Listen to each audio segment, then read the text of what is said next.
दोस्तों नमस्कार। देश पर चर्चा कार्यक्रम में आप सभी का स्वागत है। आज की चर्चा की शुरुआत मैं अपने सभी दोस्तों को नमस्कार करते हुए करना चाहता हूं। आप सब हमारी ताकत है, हमारी शक्ति है, हमारी ऊर्जा है। आज मैं जितना कदम भी चल पाया हूं उसमें हमारे दोस्तों का बहुत रोल रहा है। इसलिए मैं सभी दोस्तों को कहना चाहता हूं कि आप सभी का योगदान हमेशा मेरे जीवन में परोक्ष या अपरोक्ष रूप से रहा है। चाहे वो मेरे ऐसे फ्रेंड जो सोशल मीडिया के नहीं, मेरे बचपन के फ्रेंड हो, या फिर मेरे स्कूल के या मेरे कॉलेज के, या जहाँ मैं कार्य करता हूँ, मैं सभी को धन्यवाद कहना चाहता हूँ। आप सभी का बहुत बड़ा रोल रहा है मेरे जीवन में, और मैं ईश्वर से प्रार्थना करता हूँ कि हम सबों का साथ हमेशा बना रहे और हम सबका जीवन सुख शांति एवं समृद्धि से परिपूर्ण हो। दोस्तों, आज मैं एक शायरी के साथ इस कार्यक्रम की शुरुआत करना चाहता हूँ, जो काफ़ी मेरा फेवरेट शायरी है। मैंने पहले भी कही है। एक खता ताउम्र करता रहा, धूल चेहरे पर थी और आईना साफ करता रहा। एक खता ताउम्र करता रहा, धूल चेहरे पर थी और आईना साफ करता रहा। साथियों, मैं ये शेर इसलिए कर रहा हूँ कि मैं खुद इस शेर और शायरी का शिकार हो गया, और मुझे लगा कि लोग क्या कहेंगे। इन बातों की चिंता छोड़ करके मुझे अपनी जो सच्ची घटना है आपसे शेयर करनी चाहिए, ताकि आपकी जो गाड़ी कमाई के पैसे हैं, आपके जो मेहनत के पैसे हैं, वो कोई चोर, साइबर चोर चोरी करके आपके खाते से उड़ा कर न चला जाए। आज से 10-12 दिन पहले की बात है। मेरे पास एक कॉल आया था, और जिसने कॉल किया उसने बोला कि मैं एयरटेल का रिप्रेजेंटेटिव हूँ। आपका ईमेल आईडी एक्टिवेट नहीं है, और आपको अगर ई सिम चाहिए तो जैसे जैसे मैं कहता हूँ आप कीजिए। ई सिम को लेकर के मुझे बहुत ज़्यादा उस वक्त जानकारी नहीं थी, और मैंने उससे काफ़ी डिबेट करने के बाद मैंने उसे यहाँ तक कहा कि तुम्हारे जैसे बहुत सारे लोग कॉल करते हैं, बेवकूफ़ बनाते हैं, और लोगों के डिटेल्स लेकर के उनके खाते को, पैसे को उड़ा कर ले जाते हैं। सारी बात कहने के बावजूद भी उसने, सोचिए वो कितना शातिर था, उसने हमें एप्रोनाटाइज किया। और फाइनली, चाहे रीज़न जो भी हो, मैं व्यस्त था, मेरा दिमाग कहीं और था, what ever the reason, because I personally believe that excuse and success can not work together. Excuse and success can not work together. मैं ये मानता हूँ कि जो सफलता है और जो बहाने हैं एक साथ नहीं चल सकते। मैं कह सकता हूँ कि मेरा दिमाग उलझन में था, परेशानी में था, इसलिए मैंने OTP दे दिया, मैंने SMS दे दिया। लेकिन सच यही है कि हम सब कुछ जानते हुए भी हिप्नोटाइज हुए, और मैंने उसे OTP दिया, और उसका फ़ायदा उसने ये उठाया, उस हैकर ने, उस क्रैकर ने फ्रॉडलेंट एक्टिविटी किया, और उसने मेरा मोबाइल के जो डेटाबेस था मेरे मोबाइल का, उस डेटाबेस में कस्टमर केयर से कॉल करके OTP लेने के बाद उसने अपना ईमेल आईडी अपडेट कराया, मेरा ईमेल आईडी वहाँ से हटाया, उसने कई इन्फॉर्मेशन मांगने के प्रयास किए, और उसके बाद उसका अगला निशाना था हमारे अकाउंट पे अटैक करना और हमारे अकाउंट के पैसे को अपने खाते में ट्रांसफ़र कर लेना।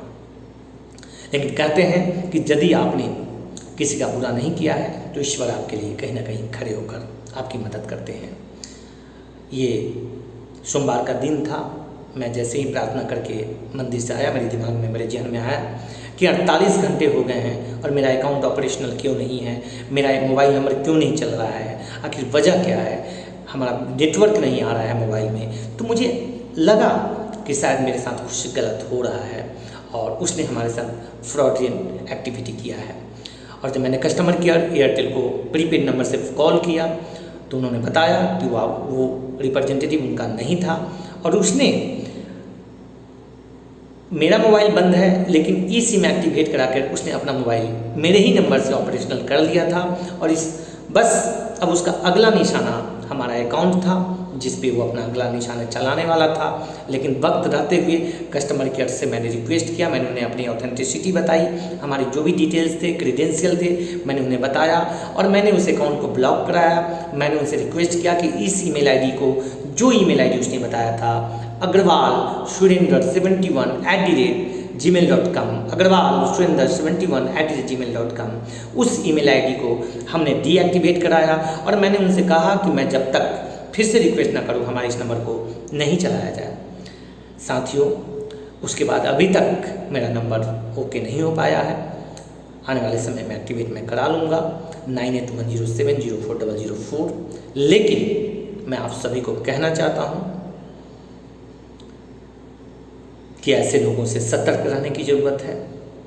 और मैं इस निष्कर्ष पे पहुँचा हूँ इस घटना के बाद कि आपके मोबाइल से संबंधित, क्योंकि मोबाइल ही आपका आज के डेट में आपका बैंक है, या इंटरनेट बैंकिंग से संबंधित, या एटीएम कार्ड से, या डेबिट कार्ड से, जो आपका क्रेडिट कार्ड है, कोई भी चीज़ जिसमें आपके फाइनेंशियल जिससे ट्रांजैक्शन होते हैं और जो आपके जो डिजिटल सिक्योरिटी के जो भी फंडे हैं उसको ध्यान में रखते हुए मैं कहना चाहता हूँ कि अगर आप अपने मोबाइल में कोई अपडेट करना चाहते हैं ईमेल आईडी, या कोई फैसिलिटी लेना चाहते हैं, फिजिकल सिम के बदले ई सिम लेना चाहते हैं, या ईमेल एक्टिवेट कराना चाहते हैं, या प्लान चेंज करना चाहते हैं, तो किसी के भी जो बाहरी कॉल आता है, जो फेक कॉल आता है, चाहे वो कितना भी कहे कि मैं रिप्रेजेंटेटिव हूँ, उनसे आप कोई भी इंफॉर्मेशन कुछ भी शेयर ना करें। एक हेलो हाय करके फ़ोन को डिस्कनेक्ट करें। कोई भी लिंक को भेजें, उनके लिंक को क्लिक ना करें। और अगर आप चाहते हैं कि आपका खाता सुरक्षित रहे तो उसका सबसे अच्छा तरीका है कि अगर मोबाइल में कोई अपडेट करना है, आप जिस सर्विस प्रोवाइडर का भी है उसके कस्टमर केयर को कॉल करें, उससे बात करें, और जो भी चेंज आप कराना चाहते हैं, जो भी अपडेट कराना चाहते हैं कराएं। बैंक में अगर कोई चेंज करने हैं तो बैंक के पास जाएं, बैंक से बात करें। किसी बाहरी थर्ड पार्टी के फ़ोन पे कोई भी इंफॉर्मेशन शेयर नहीं करें, चाहे वो SMS हो, OTP हो, या फिर किसी भी तरीके का वो आपको अपने झांसे में फंसाना चाहे, उनके झांसे में ना आए, नहीं तो आपका अकाउंट सुरक्षित नहीं रहेगा। वक्त रहते हमने अपने अकाउंट को सिक्योर किया। आप सभी से भी कहना चाहता हूँ कि अपना पासवर्ड हर 6 महीने पे, 3 महीने पे बदलते रहें। ये ना सोचें कि किसी को पता नहीं है। और अपना जो डेबिट कार्ड है या जो क्रेडिट कार्ड है, कहीं भी जाएं, कितना भी कोई कह रहे सर देखिए आपके सामने कर रहा हूँ, लेकिन प्रयास करें कि आपकी पूरी निगरानी वहाँ पे हो, क्योंकि जो साइबर थेफ्ट, जो साइबर चोर होते हैं, वहाँ पे आपका जो CVV नंबर होता है बैक में 3 डिजिट, और जो आपके क्रेडिट कार्ड या डेबिट कार्ड के नंबर उन्हें पता होता है, बस उन्हें चाहिए होता है तो आपके मोबाइल का डिटेल्स, जिससे कि वो SMS OTP प्राप्त कर सके और आपके अकाउंट से सारे पैसे वो अपने अकाउंट में ट्रांसफ़र करते हैं। फिर वो थर्ड अकाउंट में ना ही पुलिस पकड़ पा रही है, ना ही कोई साइबर एक्सपर्ट अब पकड़ पा रहे हैं, और आपके पैसे अगर आपके खाते से एक बार चले गए तो फिर वो वापस नहीं आएंगे। मैंने लगभग 1 सप्ताह हो गया मुझे कंप्लेन किए हुए, अभी तक एक्नॉलेजमेंट छोड़ करके हमारे पास कोई भी कॉल नहीं आया है किसी भी साइबर सेल वालों का। इसलिए मैं मानता हूँ कि हम लोग जब इतने अवेयर हैं, इतने एक्टिव हैं, और अगर हमारे साथ अगर ऐसी वारदात हो सकती है, ऐसी घटना हो सकती है, और कोई सूद लेने वाला नहीं है, तो आपके साथ कौन सूद लेगा। मैं जानता हूँ कि ज़्यादातर हम सब लोग जो हैं, जिस परिवार से आते हैं, जिस बैकग्राउंड से आते हैं, हम सबों को पता है अपने बारे में। इसलिए हमारे अकाउंट से अगर 500 रुपीज़ भी कोई ले जाता है तो वो बहुत बड़ा रकम हो जाता है। इसीलिए दोस्तों, आज फ्रेंडशिप डे के अवसर पर मैं अपने सभी दोस्तों को, और जो भी हमारे अभिभावकगण हैं, जो भी हमारे भाई हैं, या जो पड़ोसी हैं, या जो रिलेटिव्स हैं, जो भी हैं हमारे शुभचिंतक, और जो शुभचिंतक नहीं भी हैं, जिन्होंने कड़ी मेहनत से अपने पैसे इकट्ठे किए हैं, अपने अकाउंट में डाले हैं, अपने भविष्य को, अपने वर्तमान को संभालने के लिए, उन सबसे कहना चाहता हूँ कि कभी भी किसी का कॉल पे कोई भी इंफॉर्मेशन शेयर ना करें जब तक कि आपको पूरी क्लियरिटी नहीं हो सारी बातों की, ताकि आपके साथ कोई भी फ्रॉड ना कर सके। इन्हीं शब्दों के साथ आज मैं देश पर चर्चा समाप्त करते हुए, कल रक्षाबंधन है और रक्षाबंधन के शुभ अवसर पर मैं अपनी सभी बहनों को प्रणाम करता हूँ, चरण स्पर्श करता हूँ, और जो हमसे छोटी हैं उनके लिए ढेर सारा प्यार, ढेर सारी शुभकामनाएं, और ईश्वर से यही प्रार्थना है कि हमारी सभी बहनें सुरक्षित रहें, स्वस्थ रहें, सबका जीवन सुख शांति और समृद्धि से परिपूर्ण रहे। इन्हीं मंगल कामनाओं के साथ सावन का कल अंतिम सोमवार भी है।